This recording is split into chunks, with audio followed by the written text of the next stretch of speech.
আসসালামু আলাইকুম। আবারও হাজির হলাম আপনাদের মাঝে নতুন আরেকটি ভিডিও নিয়ে। আজকে আমরা একটি ল্যাপটপ নিয়ে কথা বলবো। আপনারা দেখতে পাচ্ছেন ল্যাপটপটির মডেলটি হলো পেভিলিয়ন G6 HP ব্র্যান্ডের এবং এই ল্যাপটপটি আপনারা দেখতে পাচ্ছেন উপরের পার্টটি খোলা এবং স্পিকারগুলো দেখতে পাচ্ছেন যে একবার খুলে গেছে। তো এটা মূল সমস্যা কিন্তু স্পিকারের নয়।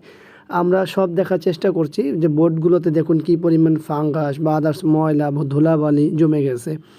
তো আমরা আজকে যে বিষয়টা তুলে ধরার চেষ্টা করবো সেটা হলো মূলত এটার হিংস ভেঙে গেছে। তো হিংসটা দেখুন একেবারে টোটালটাই যে প্লাস্টিকের যে সাইডটা থাকে সেইখান থেকে টোটালটাই উঠে আসে।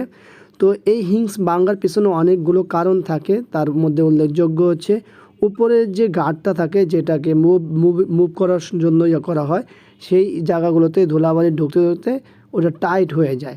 তো আমাদের এই পাশটি শুধু ভাঙা, আমাদের ডান পাশে কোনো ভাঙা নেই, বাম পাশের হিংসই সমস্যা।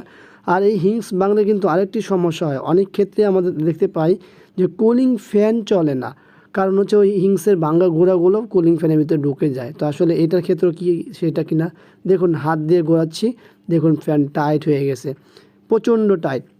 আসলে ফ্যানটা টাইট হওয়ার পিছনে কারণ এই দেখুন এখন ফ্যান কিন্তু ঘুরতেছে, শুধুমাত্র যে এই এক টুকরো আমরা প্লাস্টিকের গোড়া পেলাম যেটা হিংস ভেঙে প্লাস্টিকটা ওইখানে ঢুকে গেছে, এতেই ফ্যান বন্ধ ছিল।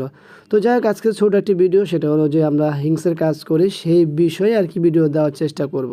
তো আমাদের মূল হিংসের কাজ শেষ, দেখতেই পাচ্ছেন একদম ফিটিং করা হয়ে গেছে।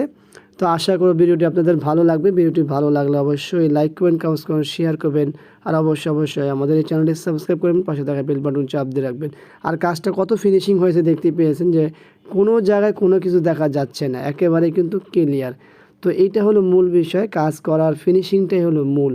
তো যাই হোক, সব কিছু মিলে আমরা আশা করতে পারি আপনাদের কাছে ভিডিও ভালো লাগবে। আর এইখানে যে প্লাস্টিকটি ভাঙা সেটারও কিছু করণীয় নেই। ভিডিওটি দেখার জন্য সবাইকে ধন্যবাদ জানাচ্ছি। আবারও দেখাবো অন্য কোনো বিষয় নিয়ে। আজকের মতো এখানে বিদায়, আল্লাহ হাফিজ।